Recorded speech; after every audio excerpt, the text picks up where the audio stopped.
If you have any question, there will be time at the end of each point to ask for them. Thank you. Next page is item 1.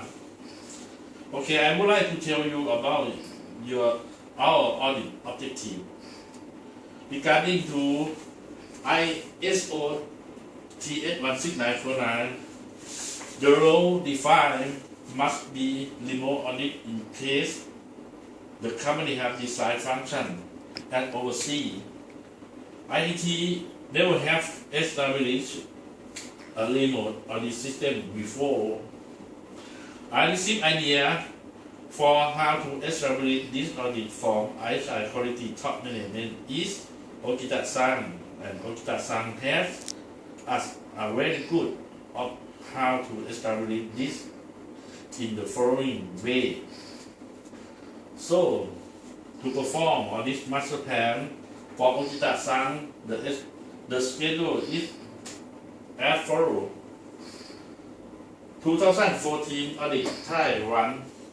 By IDT performed the remote audit as ISI Design Engineering Department in Japan. And 2015 audit Thai 2. II Japan QC person in charge audit remote for IDT and send result report to IDT. 2016 audit Thai 2. II Japan QC person in charge audit remote for IDT and send result report support IDT. And 2017 audit Taiwan by IDT performed to remote audit as ISI Design Engineering Department in Japan. And 2018 and 19 audit Thai